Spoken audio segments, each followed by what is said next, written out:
도시 및 주거환경정비법상 정비사업 시행자를 하고 있고요. 여러분 교재 220페이지 오시면 됩니다. 자, 220페이지 오시면 220페이지에 2번에 봅니다. 재개발 사업 시행자 나와 있을 겁니다. 재개발 사업은 다음 중 어느 한 개에 대한 방법으로 시행할 수 있다라고 해가지고 동그라미 1번 앞에 적으십시오. 원칙이라고 적으시고 조합을 동그라미 하시면 됩니다. 조합 동그라미. 그 다음에 동그라미 2번은 예외라고 적으시고요. 밑줄 긋습니다. 토지 등 소유자가 20인 미만인 경우에는 까지 줄 것이고요. 는 뒤에 땡땡이 하시고요. 토지 등 소유자가 시행 줄 것이고, 토지 등 소유자 동그라미 하시면 됩니다. 토지 등 소유자 동그라미 하시면 돼요. 그리고 재건축 사업 시행자에 내려오셔서 재건축 사업은 조합이 시행 줄 것이고, 조합 동그라미 하시면 됩니다. 조합 동그라미 하시고, 밑줄 그리는 거 외우시면 돼요. 네. 수업 끝. 그렇게 하면 안 되겠죠? 네. 앞에 오실까요? 여러분, 재개발 사업입니다. 재개발. 아까 우리 시간에 재개발은 이렇게 개념이 정의됐죠? 이 동네는 정비 기반 시설이 양호합니까? 기반 시설이 열악합니까? 열악하죠. 그럼 기반 시설이 열악한 동네, 도로가 삐뚤고 좁고, 그리고 뭐 단독주택, 다시대주택 밀집된 지역, 이런 지역은 이제 서민층 거주지역이 대체로 많거든요. 네.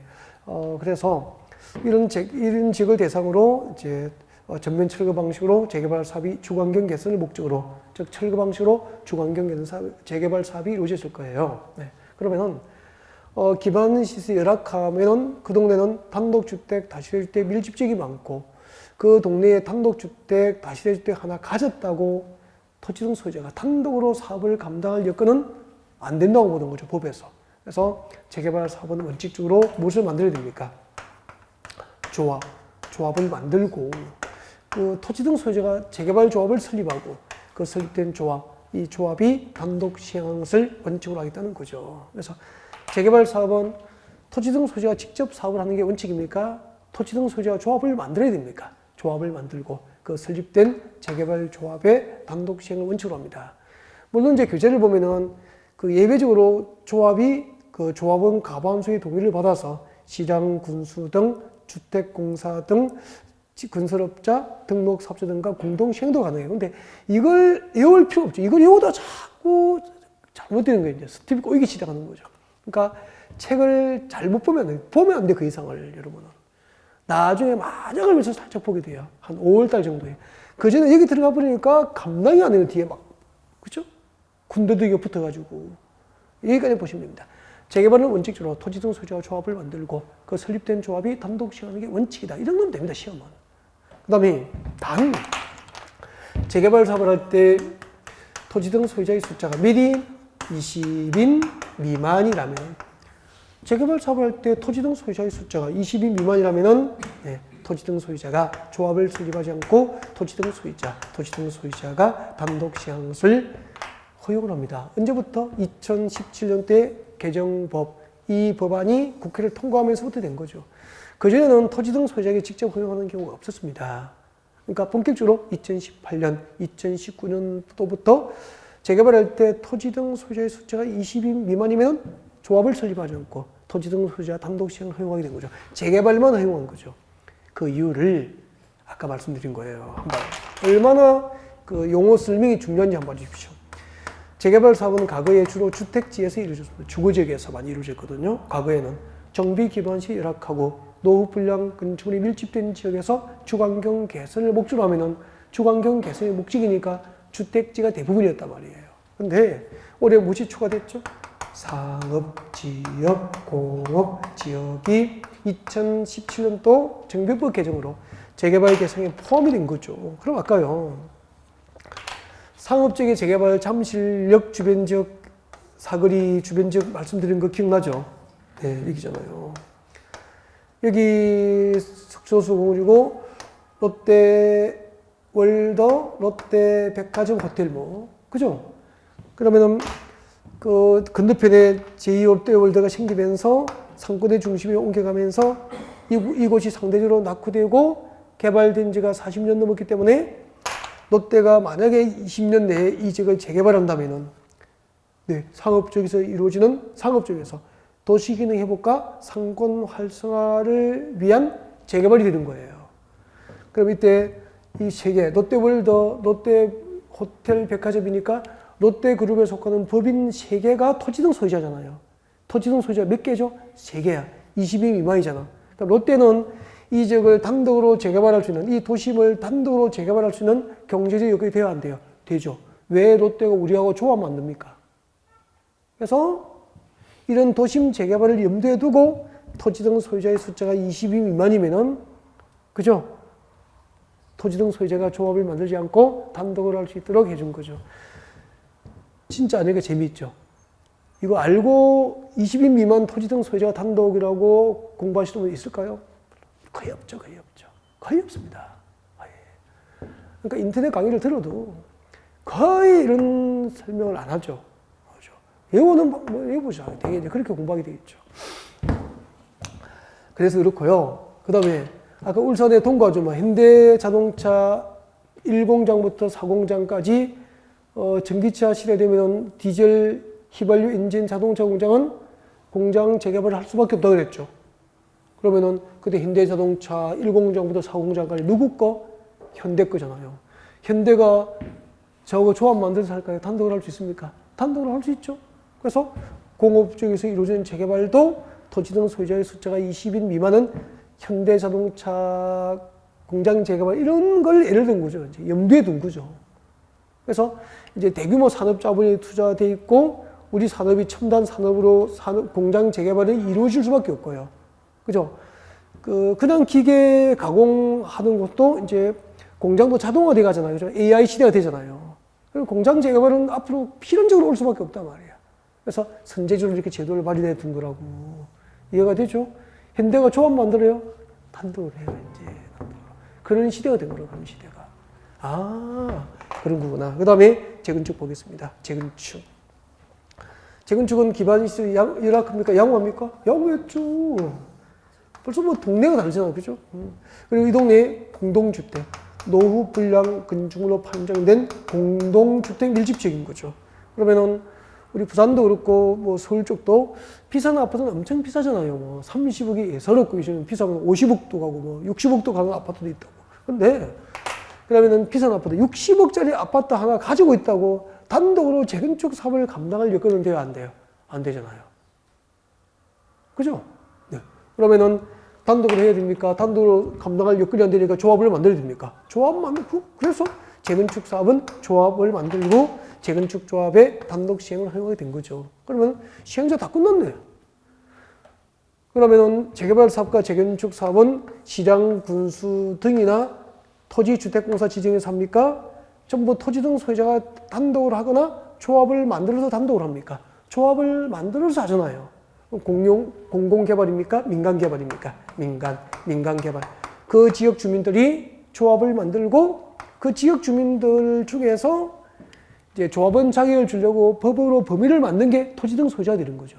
그죠? 그 토지 등 소유자에 해당하는 주민들이 이제 자체적으로 조합을 만들어서 하게 되는 거예요. 민간개발이지, 민간개발. 그러면은 정비 사업 시행령 크게 두 가지잖아요.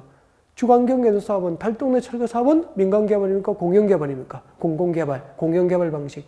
나머지 재개발 재건축은 공공개발입니까? 민간개발입니까? 민간개발. 그 두 가지만 하면은 사업 끝난 거 아닙니까?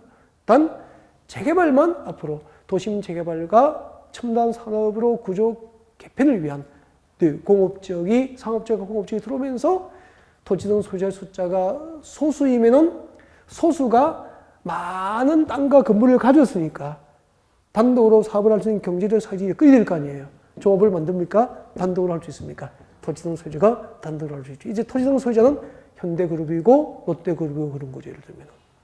여기까지가 정비사업 시행자예요. 이것도 물어볼게요. 그러면 정비법상 정비사업 모두 몇 개? 3개. 정비조합은 모두 몇 개? 2개.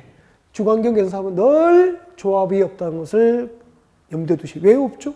조합 만들어요. 공공개발입니까? 공공개발 방식 하니까 조합이 없죠. 뭐. 그죠? 두 가지 더 했던 거죠. 정비조합은 3개. 정비사업은 3개. 정비조합은 2개. 재개발 조합과 재건축 조합밖에 없죠. 그리고 실제로 부동산 시장에 요즘에 달동네 철거 사업이 많아요? 거의 없습니까? 거의 없다고. 다 끝났죠, 이제 되게. 그래서 부동산 시장에 나가면 이 세 쪽에서 제일 많은 게 뭐죠? 뭐가 제일 많을까요? 이게 제일 많아요. 그 다음에 뭐죠? 이거죠. 그죠? 그러니까 이게 99% 아닙니까? 거의 뭐 95% 정도 보시면 되죠. 전국적으로. 95%가 재개발, 재건축이 정비 사업인 거죠. 그럼 그 시행자가 누구죠? 조합이잖아요. 현대그룹이 늘 공장 재개발하고 롯데가 늘 도심 재개발한 것도 아니거든요.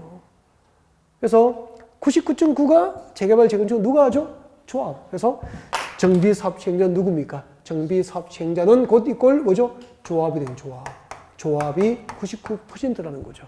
정비사업 시행자는 조합이 되는 조합이. 그러면 나중에 법 조문을 읽을 때 사업 시행자는 그러니까 머릿속에는 뭐죠? 조합에서는.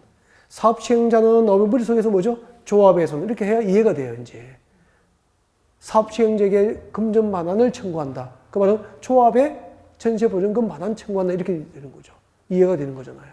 그 다음에 이제 그러면은 정비사업 시행자의 10중 8구 조합이니까 우리가 이 조합을 좀 알아야, 이 조합을 좀 아세야 정비사업을 제대로 좀 아는 거니까 우리가 많이 할 필요는 없고, 정비조합이 만들어지는 과정을 잠깐 좀 볼까요? 네, 정비조합이 만들어지는 과정입니다.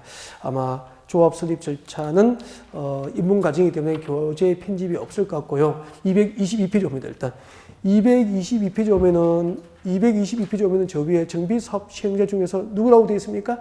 조합이 잠깐 나와 있어요. 나와 있는데 동그라미 1번부터 5번을 읽으면 머리 아프고요. 힘들어요. 힘드니까 저 밑에 빈 공간에다가 필기를 조합 설립 절차를 잠깐만 볼까요? 네, 조합 설립 절차입니다. 필기하세요. 여러분이 좋아하시는 필기. 자, 조합 설립. 조합의 설립 제목 꼭 받아 적으세요. 조합의 설립. 그 도시개발법상 도시개발조합을 나중에 공부합니다. 그리고 정비조합 몇 개가 있죠? 2개. 재개발조합과 재건축조합. 그리고 주택조합이 3개가 있습니다. 주택조합 3개. 지역주택조합, 직장주택조합, 리모델링 주택조합 그렇게 돼요. 네. 나왔으니까 지금 여러분 살고 계시는 아파트 있잖아요. 이제 신도시로 개발돼서 여러분이 아파트 입주하셨습니다. 좋으시겠습니다. 신도시 입주하고 40년 살았습니다. 그리고 건물이 40년 지나니까 노후화되고 노후 불량지로 판정되면은 이 아파트는 계속 살아야 됩니까? 아니죠. 이 아파트의 운명은 2가지로 나눠집니다. 어떻게 하죠? 재건축을 하든지 아니면은 재건축하려고 그냥 안 되면 뭐 해야 되죠? 리모델링으로 가야 됩니다. 그때 재건축은 지금 우리가 배우는 뭐죠? 도시 및 주거 환경 정비법에 의해서 재건축이 이루어지는 거죠. 그러면은 그때 재건축할 때는 뭘 만들어야 됩니까? 재건축 조합을 만들어서 재건축 사업을 하게 돼요. 그리고 재건축이 사업성이 없으면 리모델링 가야 되거든요. 그때 리모델링은 정비법이 아니고 우리나라는 주택법에 의해서 이루어집니다. 주택법에 의해서. 그래서 여러분 아파트 리모델링 하려면 주택법에 의해서 절차가 이루어지게 되고요. 재건축은 무슨 법에 의해서? 정비법에 의해서. 그러니까 새로 건설된 아파트는 수명이 닿으면은 이렇게 2가지 갈래로 가서 다시 탄생하게 되는 거예요. 리모델링으로 가든지 재건축을 가든지. 그때 재건축은 무슨 법? 정비법. 리모델링은 무슨 법? 주택법에 의해서 리모델링 조합을 만들어서 또 리모델링 공사를 하게 되는 거예요. 이것도 나중에 이제 저하고 같이 주택공사 배우게 되죠. 야, 이런 거 다 하시면은 여러분도 원래 그냥 상당히 부동산에 대한 전문 지식을 갖추게 되죠. 그 날개를 달고 이제 훨훨, 그죠? 연봉 최소 3억, 5억 이 정도 이제 가야죠. 자, 조합의 설립입니다. 자, 그 도시개발조합과 정비조합과 주택조합 가운데 유일하게 조합 설립을 위한 준비를 하기 위해서 추진위원회 구성을 필요한 것은 정비조합뿐이에요. 그래서 정비조합을 만들 때는 제일 먼저 적으십시오. 추진위원회를 구성합니다. 조합 설립 추진위원회를 구성합니다. 추진위원회 구성해요. 근데 구성 요건은 적지 말고요. 자, 그때 조합 설립 추진위원회 구성할 때 요건, 법상 요건이 있습니다. 요건은 적지 마세요. 나중에 기본서 나오니까 위원장을 포함한 5인 이상의 위원과 추진위원회 운영 규정에 대한 토지 등 소유자 가반수의 동의를 얻어서 추진위원회를 구성하고 그 구성에 대해서 시장 구성으로부터 승인을 받습니다. 그러면은 추진위원회가 법적으로 구성이 되는 거예요. 그래서 추진위원회 구성은 인가입니까? 승인입니까? 승인. 법상 요건을 갖추어서 승인받으면 예, 조합 설립 추진위원회가 구성이 돼요. 구성되면은 이 조합 설립 추진위원회에서 이제 조합 설립을 위한 모든 준비를 합니다. 네, 해서 이제 조합의 정관을 만들고 조합의 정관을 만듭니다. 우리 그 친목계는 회칙이 있고요. 국가를 만들려면은 헌법이 있어야 되잖아요. 우리 재헌헌법이 국민투표로 확정되면서 네, 대한민국 정부가 구성이 되거든요. 네, 그래서 그 국가를 만들기 위한 헌법, 또 친목 모임을 만들기 위한 회칙을 그 역할을 하는 게 조합에서는 뭐죠? 정관이 그 역할을 해요. 알겠죠? 정관으로 뭐 조합의 임원은 조합장 1인, 이사, 감사를 둔다 이런 식으로 정하게 되는 거죠. 그리고 조합원 자격은 뭐 예쁜 사람을 한다 이런 식으로 뭐 이렇게 정하게 됩니다.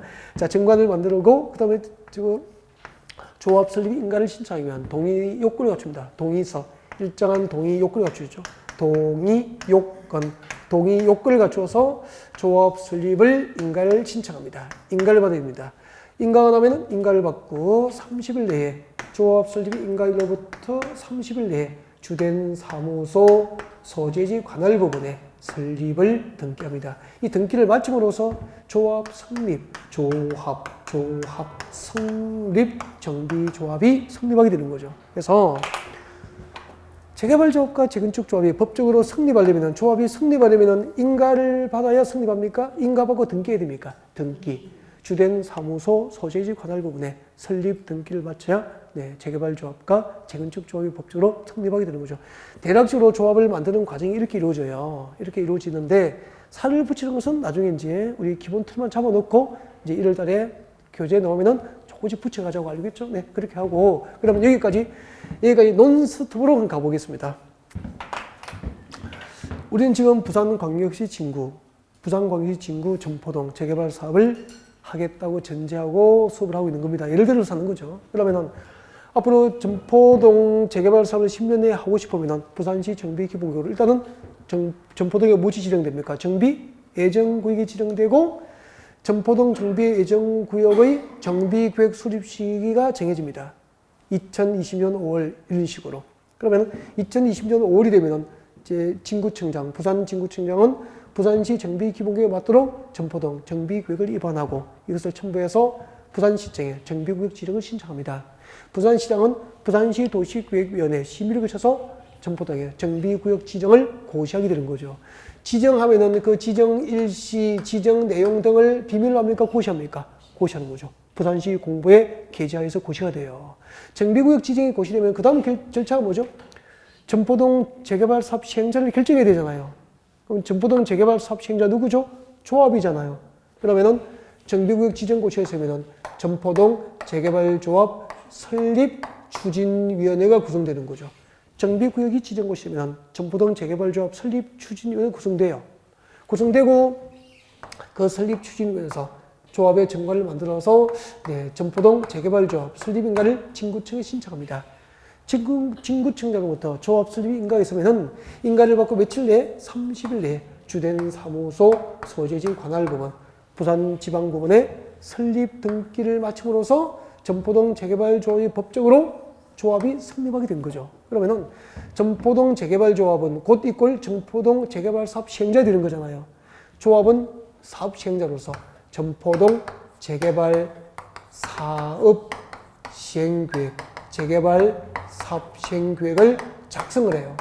점포동 재개발 사업 시행계획을 작성해서 그러면은 무슨 아파트 재건축 사업 시행계획, 무슨 동 재개발 사업 시행계획 그렇게 되는 거예요. 여기는 점포동 재개발 사업. 여러분 아파트 재건축하면은 무슨 아파트 재건축 사업 시행계획을 조합이 작성해서 이 작성된 사업 계획대로 사업을 해도 좋은지 진구청장부터 사업 시행 인가를 받고 인가가 나면 고시됩니다.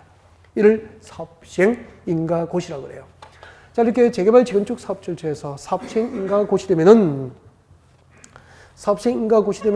그날부터 120일입니다. 사업 시행 인가 고시가 있은 날로부터 120일 내에 사업 시행 인가 고시가 있은 날로부터 120일 내에 분양 공고가 납니다. 분양 공고. 조합원 여러분, 분양 신청을 희망하시는 분은 분양 신청하십시오라고 분양 공고를 하게 돼요. 분양 공고하고 분양 공고를 보고 이제 자기의 이제 주거 여건에 맞도록 이제 조합원들은 조합을 대상으로 새 아파트 분양 신청합니다. 분양 공고하고 이제 분양 신청이 이루어지게 됩니다. 분양 신청이 이루어지고 이제 조합은 분양 신청 받고 그 분양 신청된 현황을 기초로 해서 그 분양 신청한 조합원들에게 분양 처분 계획을 수립하게 됩니다. 분양 처분 계획이 수립되는데 이것을 무슨 계획이라고 하냐면은 관리 처분 계획이라고 하는 거죠. 관리 처분 계획을 작성을 해서 관리 처분 계획 인가가 고시되면 그 다음에 이제 공사 시행, 재개발 공사, 점포동 재개발 공사에 들어가는 거예요. 그러면은 드디어 이제 첫 삽을 뜨게 됐잖아요. 그 재개발 재건축의 길은 쉬워요, 멀고도 어려워요. 참 멀고도 어렵다는 거. 여기까지는 다 공사를 하기 위한 행정적 절차가 이렇게 추진되는 거예요. 그러면은 우리가 또 여기서 해야 될 입문 과정에서 꼭 해야 될 용어가 있죠. 이거 100%거든요. 제일 중요하거든요. 관리 처분 계획을 지금도 이제 공부를 하려고요. 그 교재 편집이 관리 처분 계획이 없습니다. 지금 없어가지고 이러면 적으면서 하면 돼요. 그냥 거기 222페이지도 좋고 아니면 건너편에 건축법 자료도 좋고 공간 하나 확보하셔서 내용이 많지는 않으니까 관리 처분 계획 내용, 관리 처분 계획 내용 적으십시오.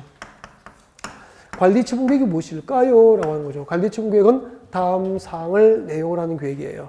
그 지난주에 제가 필기를 했던 기억이 나거든요. 우리 잠깐만요. 지난주에 이렇게 필기해 드렸을 거예요. 도시개발 사업을 환지 방식으로 합니다. 도시개발 사업을 환지 방식으로 하는 목적이 뭐냐면은, 환지 방식으로 도시개발 사업을 할 때는 사업전 토지, 도시개발 사업전 토지는 농지나 임야잖아요. 사업전 농지나 임야를 소유한 자에게 도시개발 사업 완료, 새로 조성된 택지나 상업 용지를 뭐 해주죠? 처분해 주는 게 목적이었거든요. 환지 방식으로 신도시를 개발하는 목적이 뭐죠?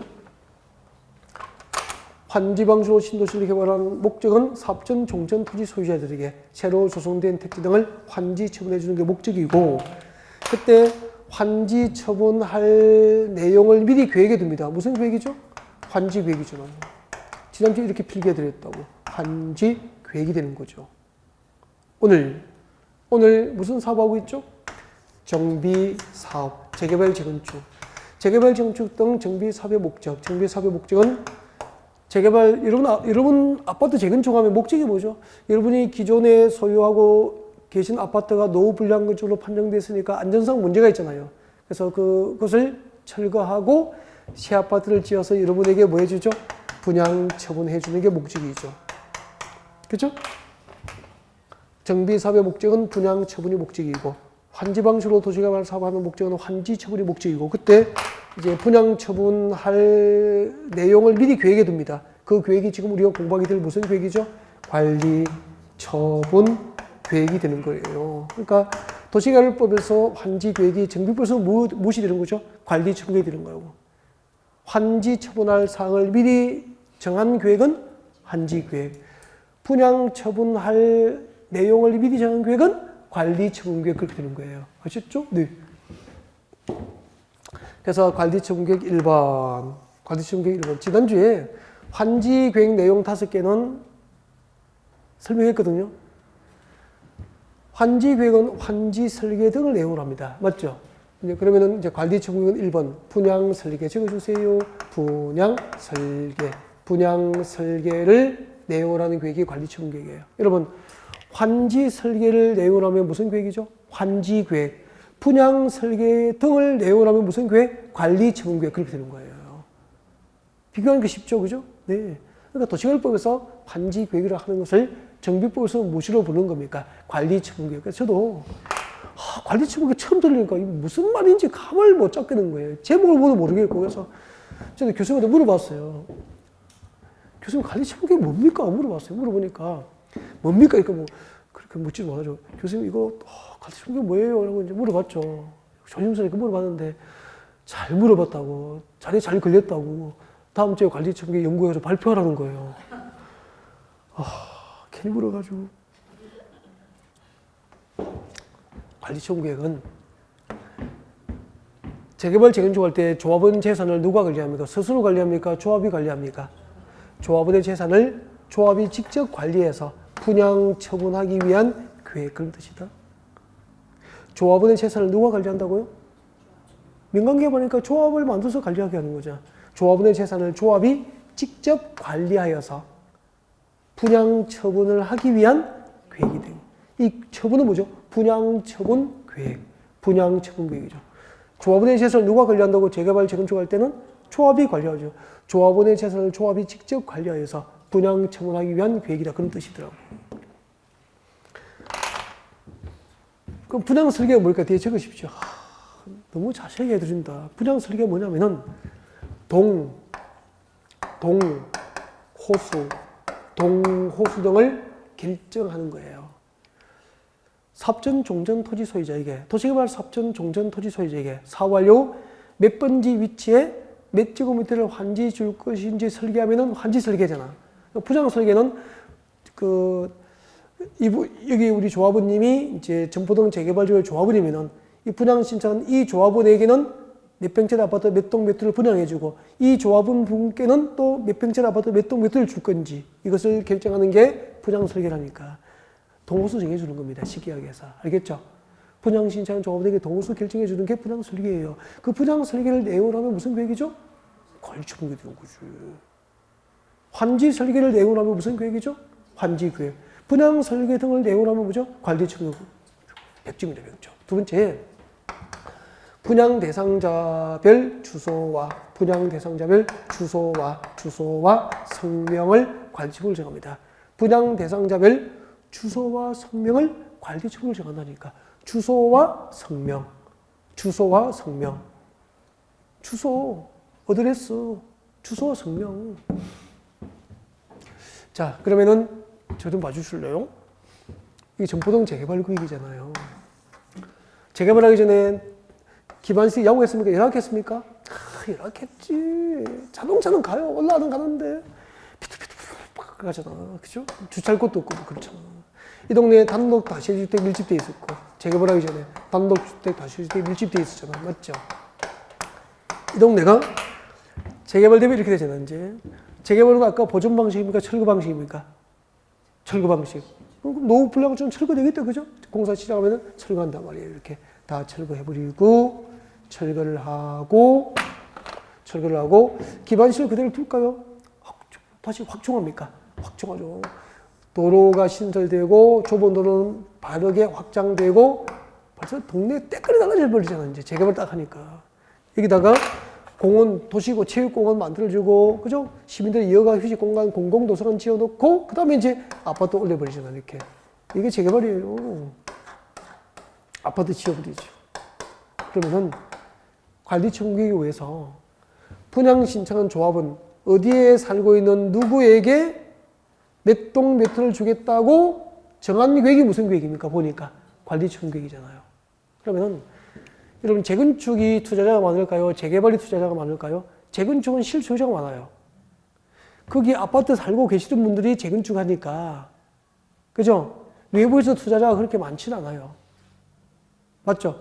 물론 돈 많이 주니까 팔고 나가고 배합하시는 분들 계시겠지만 나중에. 근데 재개발은 아까 재개발은 재정착 비율이 높습니까? 낮습니까? 서민층 거주지역이 재개발되면은 중산층 거주로 바뀌어버리니까 원주민들이 재정착을 할 수 있는 비율이 매우 낮는 거예요. 그럼 투자자가 많다는 거잖아요. 그럼 재개발구역에 투자자는 어떻게 하죠? 투자자는 프리미엄을 얻고 빠지지 이사 오지는 않잖아요. 아니 해운대 30억 아파트 사시는 분이 전포동 재개발구역에 투자했다가 아파트 낙찰 받으면은 그게 그 30억 아파트 팔고 이사 와요? 오시는 분도 계시지만 거의 안 오잖아요. 그러면 그분들은 어떻게 하죠? 프리미엄 챙겨서 빠져야 되니까 매도하거나 전세를 넣을 수밖에 없는 거잖아요. 맞죠? 그러면 부산시 재개발하면은 여러분은 무조건 여러분 공인중개사 사무소가 연산 사거리에 있으면은 연산 교차로에 있으면 연산 교차로에 이게 본부를 두고요. 요즘에는 제가 아시는 분은 자격증을 2개 따요. 엄마가 해보니까 하나는 부족한 거야. 회사 잘 다니는 남편이 따라고 하잖아요.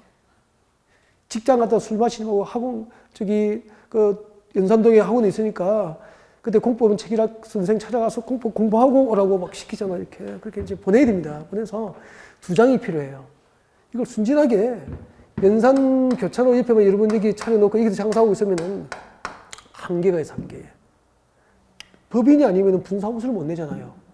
그럼 이게 입주장사를 어떻게 하려고? 쳐다보고 있을 거예요. 아니잖아. 그러니까 억대 연 3녀가 되려면은, 연 3억 이상 되려면은 남편 자격증 여기 입주 시기가 되면은 입주장사 해야죠. 아, 어디에 사는 누가 몇 동 받는지 알게 되는데요. 그냥 그러면 됩니까? 먹잇감을. 그래서 이거 철거하고 다시 지을 때까지 한 3년, 4년 걸리죠? 3년 걸리거든요, 한 3년. 한 3년 동안 끊임없이 이 명단 들고 끊임없이 만나야 된다. 돈 되는데 왜 못 만나? 가서 만난다고 처음부터 박절하게 대할 수는 있겠지만 처음 만나면서 두 번째 가서 때리진 않거든요. 한국 사람은 세 번째 가면은 말이라도 글을 줘요. 맞아요. 아무리 독한 사람들 세 번째 와서 인사하면 맞죠? 처음에는 그래요? 네. 하다가 나중에는 또 왔어요. 또 왔어요. 추운데 커피 한잔 해요. 이 정도 되거든. 맞죠? 그렇게 가는 거지, 사람은. 그때마다 그때 처음 만난 어색함을 생각할 때마다 3억을 생각하면서, 3억, 5억을 생각하면서 뛰어죠. 처음에. 고생해야 된다니까. 5억 벌 건데 뭐.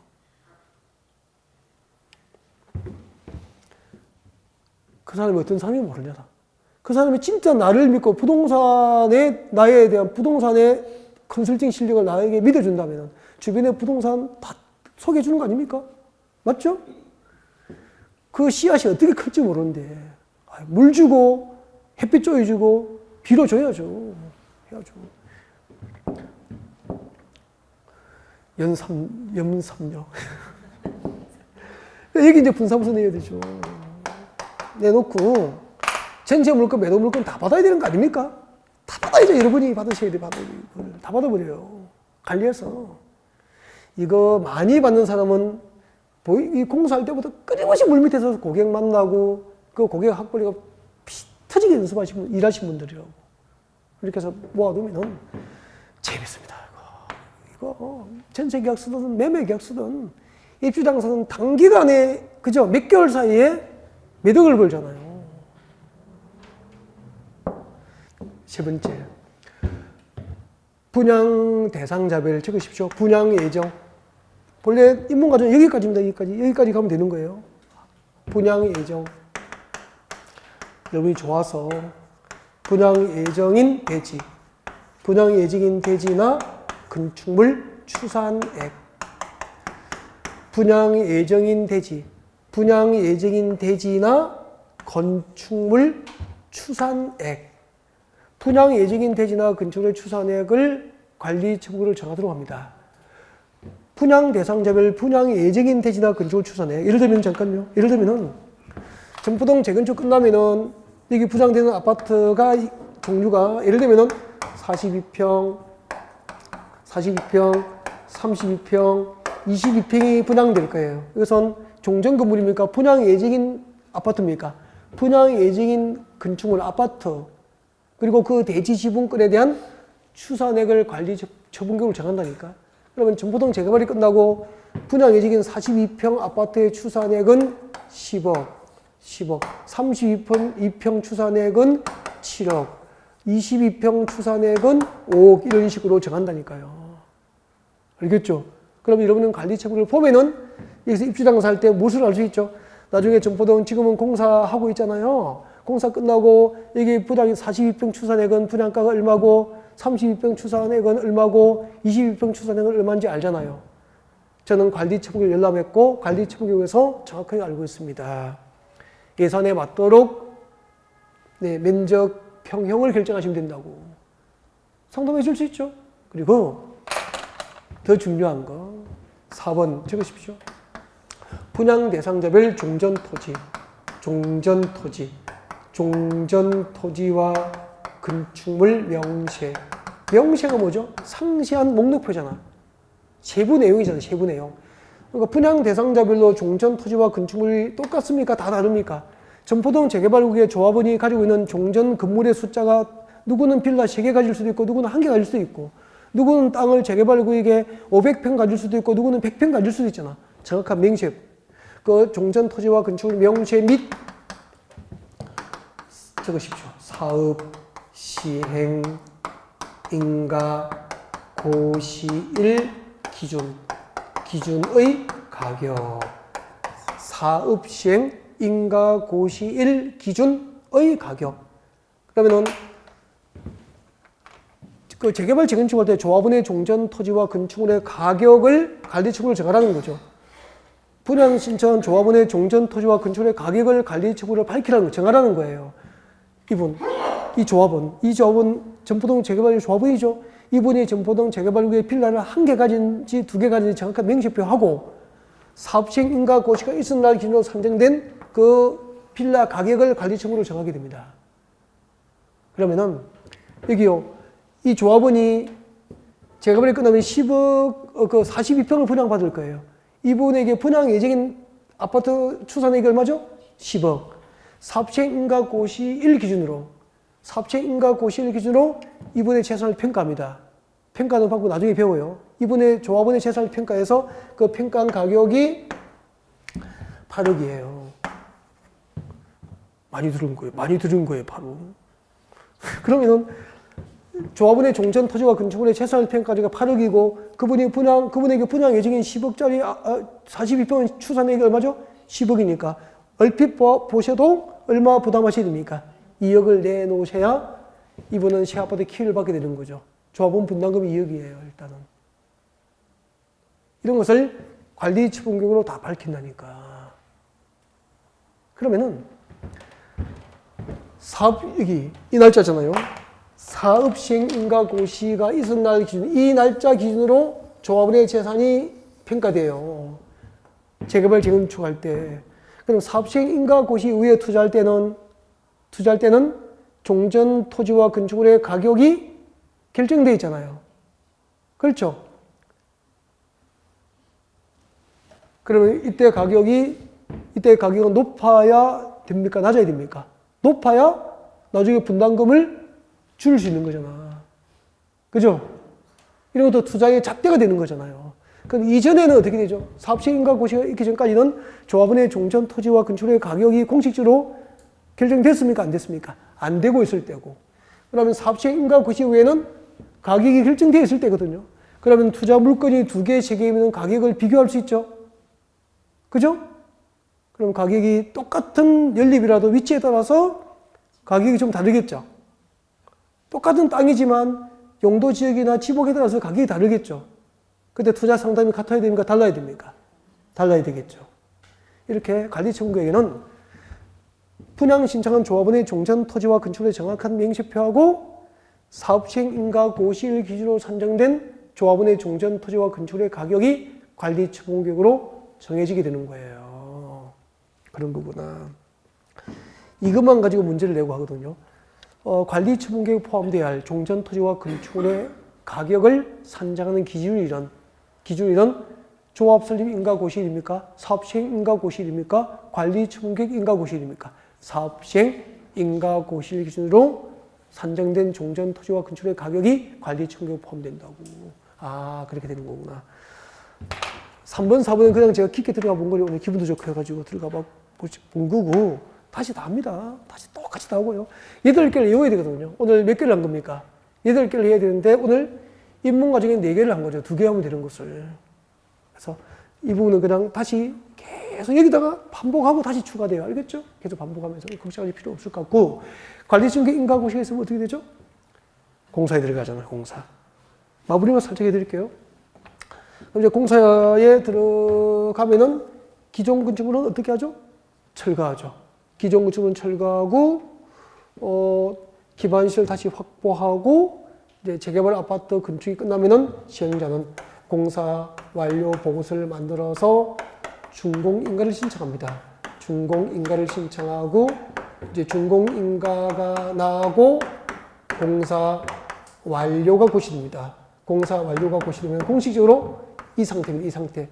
기존 건물은 철거되고 기반시설 확보하고 새 아파트에 대한 공사 다 끝난 거예요.